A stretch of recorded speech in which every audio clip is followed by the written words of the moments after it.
Support for Carolina Business Review provided by Grant Thornton, an international accounting, tax, and business advisory organization dedicated to serving middle-market companies. Grant Thornton, a passion for the business of accounting. Novant Health is a not-for-profit group of hospitals and medical clinics caring for surrounding communities. Their nurses, physicians, and staff are nationally recognized for their remarkable devotion to patient care. And by Sonoco, a global manufacturer of consumer and industrial packaging products and provider of packaging services with more than 300 operations in 35 countries. Well, we have 3 years and counting now of a challenging employment picture, or I should say unemployment picture. Real estate that is still righting itself, and state budgets finding their new reality. However, the news really isn't all bad. You could even say, on balance, it's positive. Happy holidays. Welcome back to what we think is the Carolinas-wide conversation about all things in public policy and business. I'm Chris William, and this time on CBR, while the holidays give us a natural break in the action, the beat does go on. Later, joining the dialogue, special guest, North Carolina DOT boss, Gene Conti. Major funding also by the Duke Endowment, a private foundation in Charlotte, enriching communities in the Carolinas through higher education, healthcare, rural churches, and children's services. And by Blue Cross and Blue Shield of North Carolina, who's responsible for rising healthcare costs. Join Blue Cross and Blue Shield of North Carolina and many others in a candid discussion at letstalkcost.com. This edition of Carolina Business Review was recorded November 10th, 2011.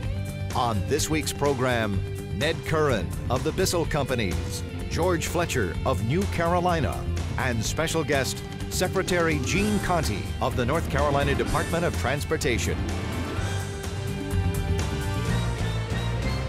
Now, Chris William. Welcome to our program. Ned, good to have you here. Welcome. Thank you, Chris. George, thanks for coming in from Columbia, as always. We appreciate Chris. that. Ned, I'm going to start with you and start about the business of commercial real estate. We were talking before the program a little bit, and and specifically with the Bissell Companies and the company you've been with. Here, you guys, and not to embarrass you, but here is a company that since 2008, when the wheels came off the wagon in the economy, you guys almost have not missed a beat. And what I mean by that is we've all heard in the commercial real estate space a lot of the guys singing the blues about, oh my gosh, our funding is dried up, people are not building, we've got all this inventory, and we've kind of seen a lot of commercial real estate either try to combine or just plain go away. And here you guys are, since 2008, have done spec space in more than 2 million square feet. What do you see out there? How have you done it, and how have you filled it? We hope we see more customers, but I don't think it starts with us necessarily. I think it starts with we're in the right part of the country. We're in the southeastern United States. We're in a right-to-work state. Yeah. We have a fabulous airport run by a gentleman like Jerry Orr. Those are the necessary ingredients to have businesses want to come here, and then it comes down to, do we have the right product in the right place? And so far, I think we've delivered on that. We have LEED certified buildings. That tends to be what people want now. And decision making now, people can't wait 2 to 3 years to conceive an office building and then have it built. The decision time frame just isn't that long. So to have product available and ready that meets the criteria for a Fortune 500 or a major corporation, that's what's made the difference. But it's still, I mean, it's a bold decision. These are bold decisions that you make, and layer on the fact that most of the Bissell Company development is sitting on the North and South Carolina line, and we all know how much South Carolina loves to pull. Sorry, George, I think you're going to get a chance here. South Carolina loves to pull some of that economic development from the higher tax North Carolina, and people like to go down to Lancaster and those counties. How do you do that? We've lost a few to South Carolina, to my friend here on the left, but by and large, all boats rise. We see it that this region is attractive, and we just try to have outstanding product within the region, but we will always work hard to attract businesses to the region first and then to our product, because we see any economy that's moving like that is going to be effective. So once you get into our product itself, we try to create an environment. It's not just about an office building, it's about what's right outside that doorstep. And when we think about the worker today, you have to have a lot of amenities. You've got to be attuned to the productivity. With the HR director sitting there, they're not just thinking about how nice the office is or what the efficiency of the floor layout is. They're thinking about where they're going to go eat lunch, where they're going to go to the doctor, where they're going to go to the dentist, all those types of things. So we've tried to create an entire environment that plays to that. George, you've heard some of this dialogue, and not just about Bissell Companies, but a lot of these companies that really are doing better than we hear about on programs like this and in the media and in print.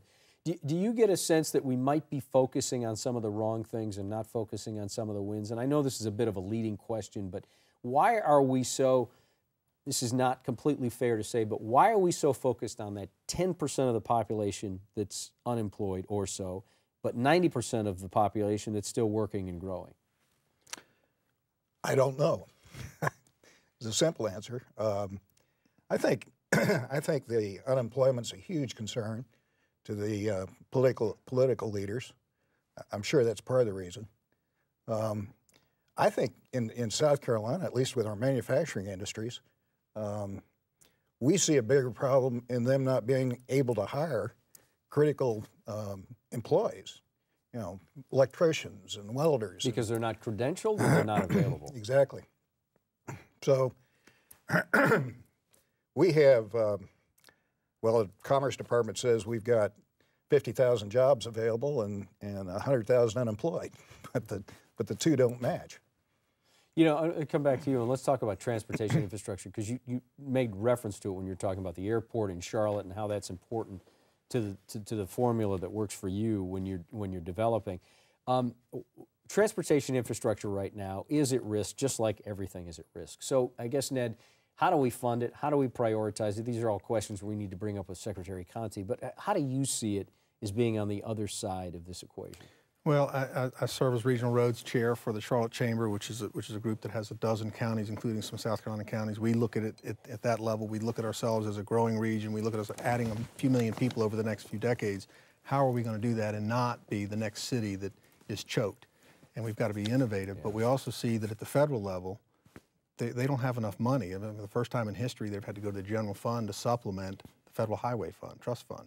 Well, we need those kind of dollars here. We're going to end up having to be a user pay model, I think. I mean, there's vehicle miles traveled is something that's being discussed.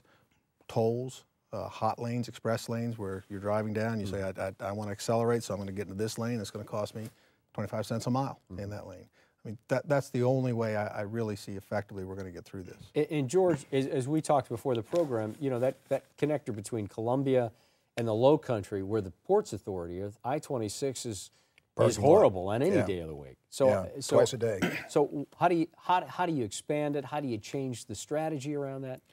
We right now we're forming a Transportation Distribution and Logistics Council of some of the key leaders from the private sector.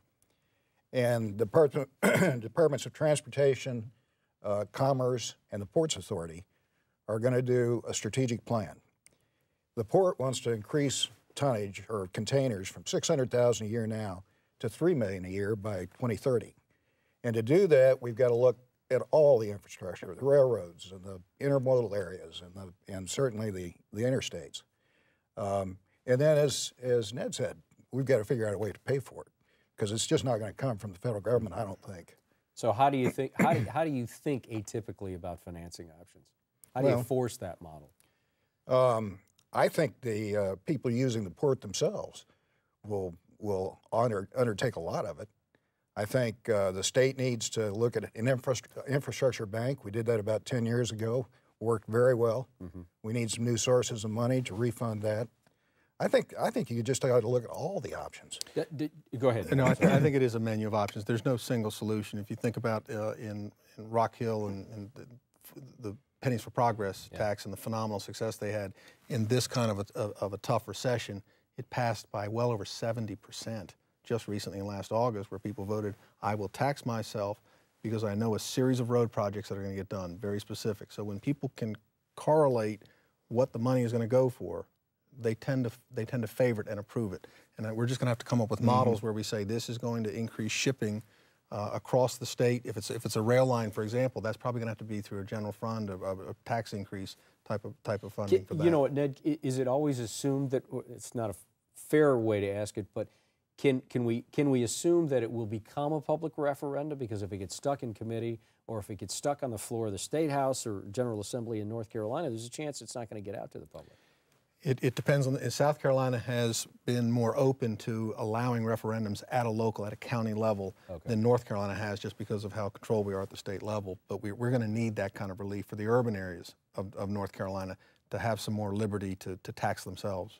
Thank you. And George, let me go back. You said something that you know, sometimes you have to think atypically about the financing of it. It might be a cost that is borne by some of those who use the ports. How do you get Ports Chief Jim Newsom on that page, and is he willing to be open-minded about that? Not asking you to speak for Newsom, but I don't know how Jim feels, but I know he is very much interested in the strategic plan where we identify exactly what we need to do in order to handle, well, 5x the containers that we've got now. It's interesting, our ports people tell me that come 2014, when the Panama Canal gets widened, it's no longer Charleston against Savannah against Wilmington. You know, there'll be more containers than all of them can handle. So it's just really a matter of getting ourselves ready to handle it, and we won't be ready by 2014. You know, we've been talking about transportation infrastructure. We're certainly going to get our guest in here in a moment to do that. Next week on our program, a little bit closer look at real estate, at least in the Carolinas wide. We'll be talking about residential real estate, some commercial real estate. On our panel, he is the CEO of Highwoods Property out of Raleigh. Ed Fritsch will be here. Also, Pat Riley, who's the CEO of a residential real estate firm out of Charlotte, Alan Tate, and then David Lockwood from Colliers Keenan in Columbia on the commercial real estate side. You know, many cite transportation and infrastructure, as we've been speaking about here, as we talk about in cocktail parties, as being right up there with education and technology when it comes to what governments need to seriously think about prioritizing. Joining us now is a man at the center of that bullseye. He's the North Carolina Secretary of Transportation, Gene Conti. Your Honor, welcome to the program. Thank you, Chris. I ask everybody to hold their fire for a moment then. But God bless you. When you get caught in traffic, do you just cuss DOT? Well, I do sometimes. I also know that we have information available through our 511 system, and if I'm smart enough to check our web page before I leave, I can sort of figure out where the traffic is. So there is information available. I would encourage people to try to use that, but it is frustrating sometimes to be in a traffic jam and you're not sure whether it's an accident or just construction or whatever it is, but it is frustrating. You know, I wasn't going to start this, but when you're in the since we have you here, Mr. Secretary, no, when you are sitting on I-40 and you are or you're in the connector between Durham and Raleigh, and you know it is as wide as it can be and it's still packed. Are we missing some type of strategy that we're just not doing instead of just widening roads? Are we not being smart about the planning of our transportation? Well, I think what we're trying to do is develop a system approach. So we're looking at not just highways, but rail, air, transit, all of that, trying to make it work together better. I was interested in George's comments earlier about South Carolina kind of pulling everybody together in a logistics coordinating council. We've already done that in North Carolina. We've got a good start on it. We brought the Ports Authority under DOT last year with the legislature's support. So we're trying to get our act together, doing much more comprehensive system type planning, trying to figure out where those connections need to be so that we don't overstress the highway system, that we use all the modes available. We also have in North Carolina something called the North Carolina Railroad, which is a tremendous asset owned by the state, but it's a private company, but they're involved with our coordination efforts too. And of course, Norfolk Southern is a good partner in that too because they lease that railroad. Mm-hmm. Ned?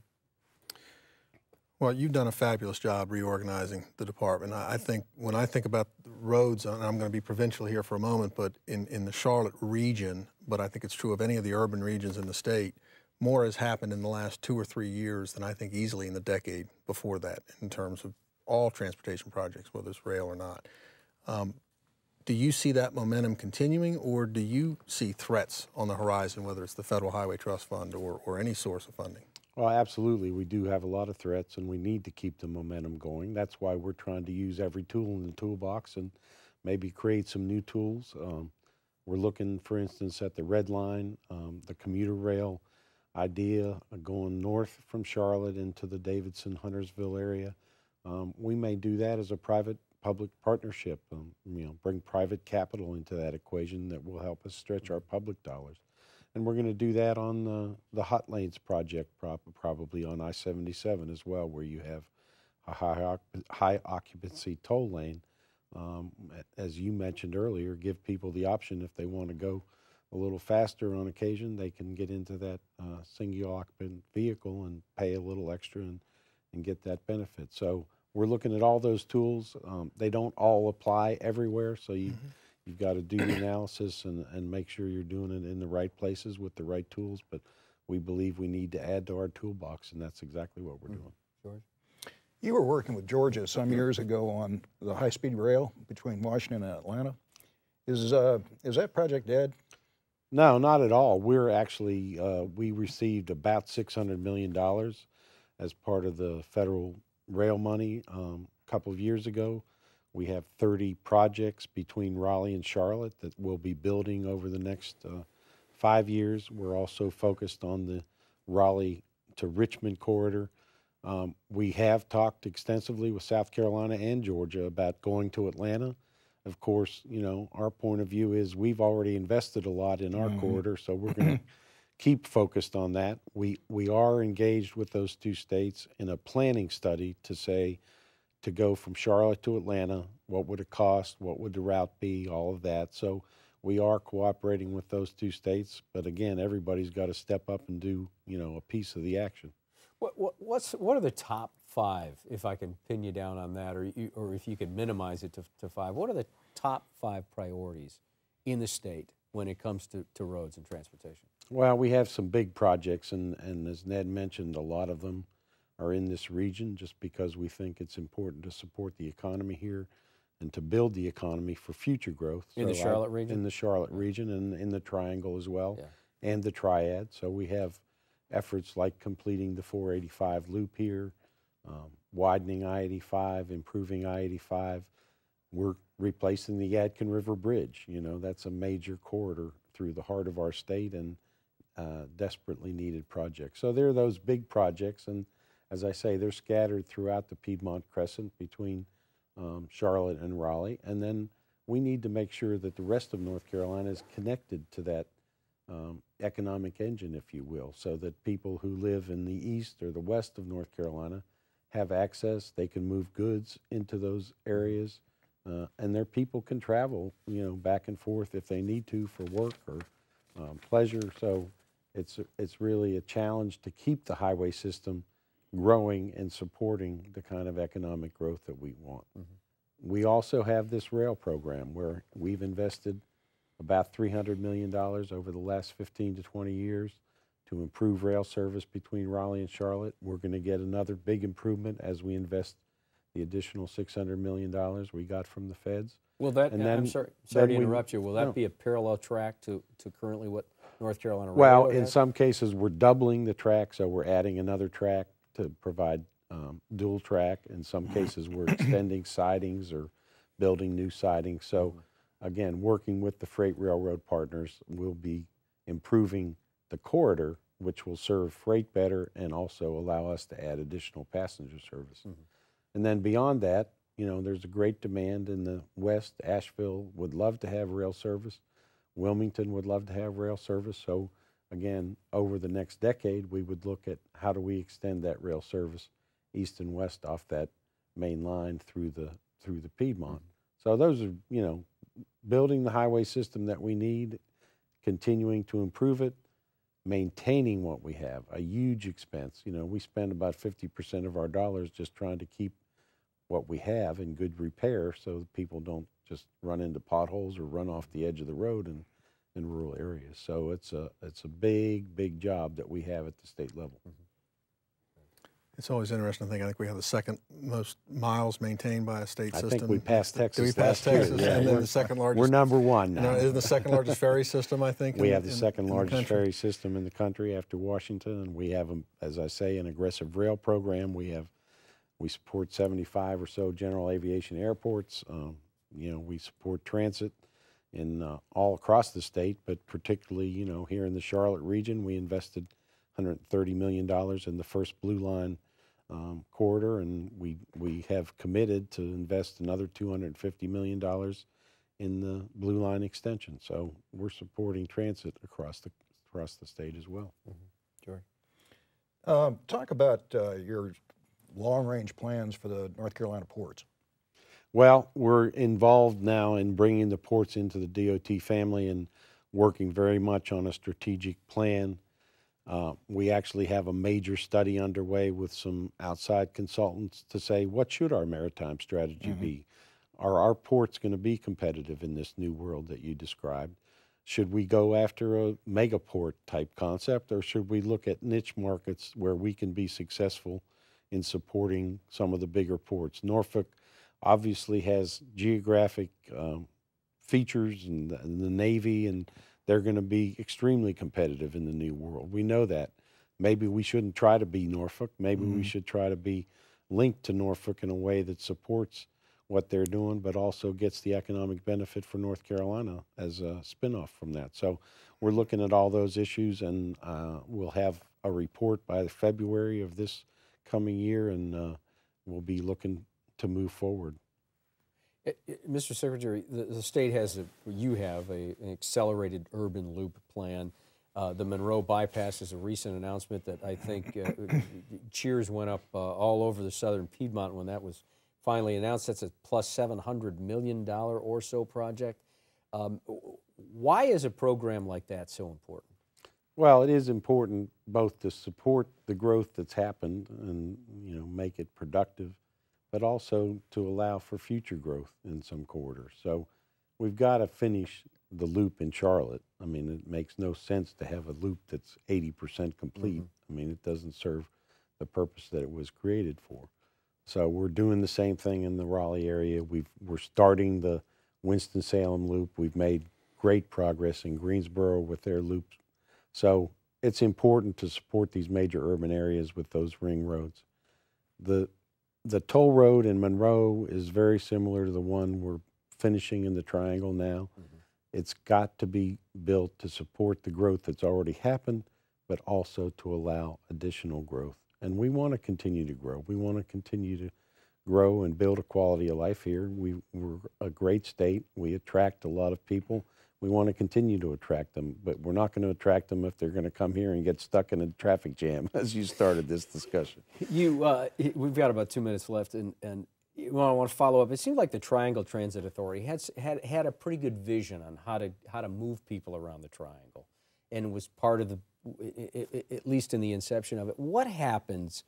Not what happened to TTA, but what happened to a vision that will really give Raleigh more of a sense of being able to move around a little bit easier? Well, you had the example here in Charlotte and Mecklenburg with the half-cent sales tax, a huge step forward, you know, in the late 90s, and ratified by the voters a couple of years ago to move forward. So that unified effort, supported by a clear revenue stream, made a difference here. We've never in the Triangle been able to pull that together, although we did have a vote in Durham recently that allowed a half-cent sales tax for that purpose. We're looking forward to Wake and Orange County taking that up next year. And so if that will give us that local revenue source, then we're prepared as a state to support that with a similar share like we did here, 25% or so. And then we're going to need to have some help from the federal government. But we think that local share is the foundation on which you build. And so that worked here well in the Charlotte region. We think it can work in the Triangle, but we want to ask the voters to support it. You've got to have that local public support. Do you expect that the voters are going to go along? Well, they did in Durham by a 60-40 vote, so we're hopeful that Wake and Orange County will move in that direction. Mr. Secretary, thank you for being on the program. Can't imagine being overseeing as many miles of roads as you do, and you do it with some real grace. So thank you for being on the program. Well, thank you. We have a great team, and we've got great employees. Good to see you. Thank you. George, welcome. Always good to have you here. Thank Ned, you. like your tie. Good to have you here. Thank you. Appreciate it, Chris. If you get a close shot of that, you'll know why, but we're out of time. Good night. Bye-bye. Major funding for Carolina Business Review was provided by the Duke Endowment, a private foundation in Charlotte, enriching communities in the Carolinas through higher education, healthcare, rural churches, and children's services. And by Blue Cross and Blue Shield of North Carolina, who's responsible for rising healthcare costs. Join Blue Cross and Blue Shield of North Carolina and many others in a candid discussion at letstalkcost.com. Grant Thornton, an international accounting, tax, and business advisory organization dedicated to serving middle-market companies. Grant Thornton, a passion for the business of accounting. Novant Health is a not-for-profit group of hospitals and medical clinics caring for surrounding communities. Their nurses, physicians, and staff are nationally recognized for their remarkable devotion to patient care. And by Sonoco, a global manufacturer of consumer and industrial packaging products and provider of packaging services with more than 300 operations in 35 countries. And by viewers like you. Thank you. Promotional consideration provided by Business North Carolina Magazine. For more information, visit carolinabusinessreview.com.